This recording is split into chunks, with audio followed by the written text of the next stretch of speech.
Ahoy, ahoy, welcome to a brand new edition of the Ramble On About Movies podcast. Reactions. It's been a while since we did this. It has been a while. Forgive the rough. I had a beard last time. You did have. I still have a beard. You do. Yeah, Kinda. But over there is handsome Dan Nye. Sitting right over there is clever Eric Muller. Yep, and it is a cold, hard winter. If only there was some kind of ammo that spit out some fire for us to get a nice fire going.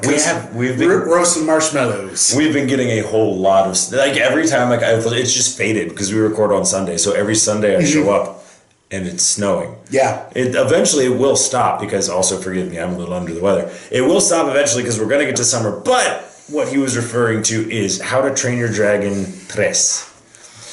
So the TJ Miller less. I actually said that. That was one of the first things I sent to Eric. I'm like, so this is I actually appreciated not TJ Miller. Hey. So, How to Train Your Dragon 3, third installment in the franchise. This is clearly the last one. I won't. Until they do the quest for more money.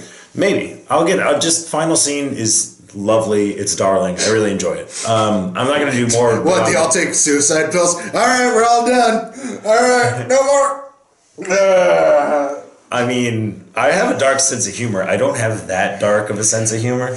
But How to Train Your Dragon 3, you're following Hiccup again. You're following Astrid. You're following their recently unestranged mother who's in it. They tried to retcon Stoic, which I didn't really like. They kept giving you a couple of flashbacks and they changed his character a little bit. But what I was going to say is it doesn't really feel like 3 so much as How to Train Your Dragon 2.5. To where it's like, these are almost the same beats. We're questioning Hiccup as a leader. He's questioning himself. It really should have been like, it's 100% Toothless' story. And they tried to push it on there, but trying to give Hiccup his main storyline as well. And I'm like, should have just focused on Toothless? Toothless. They did a pretty good job of giving him a lot to do, but it was also like, it was one of those like, when do you hold on to a pet? When do you set him free? Like, you have a lot of those storylines going on. But yeah, like I said, positives, all of your one-note side characters are still one-note side characters. If you like them in previous movies, you'll like them in this movies. Because they're the same character. But I did like I said, not TJ Miller. He did a good job with what they gave to him. Like, he came in, some people said they couldn't even tell it wasn't him, which is nice. You did your job well. Yes. The villain, I don't even know who voices him. He's really forgettable. Like, he's a very, I don't even know, I couldn't pull his name. I saw the movie like a week and a half ago. Gun to my head, I would be like, dude, he was the dragon guy who did like Night Furies. Don't shoot me. So I'm gonna look this up. You keep talking. So it's more a matter of like, it just seemed like they were doing a good chunk of the storylines that they already had from the second one.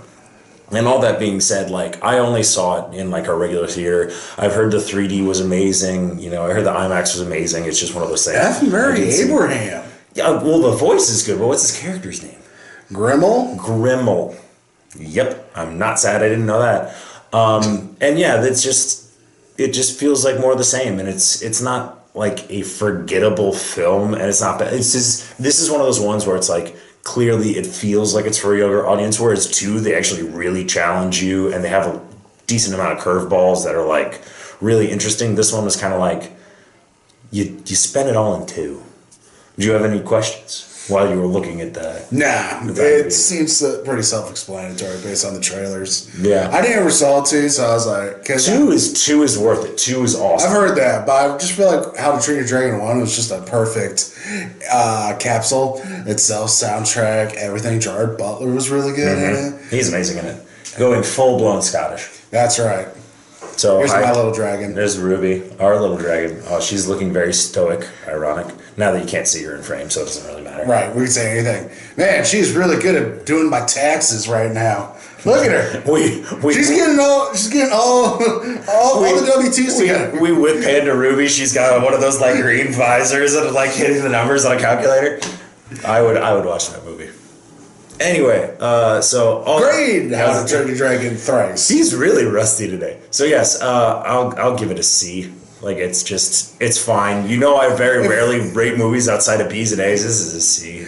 To me, it seemed like this could have just easily have been just like a direct to Netflix. It kind of felt that way, yeah. But they gave it a big push because it will make its money back. It will do fine. I don't think it had a lot of competition in the month of February. So that being said, as it's March now, because that's how we record things. But yay! How to Train Your Dragon 3. That's our thoughts. Let us know what you think. Like, comment, subscribe, share, do all of that. Were we right, or was this the best film in the franchise? I don't know. I got nothing. I doubt anyone's going to say that, except for like that one critic that's always in every review.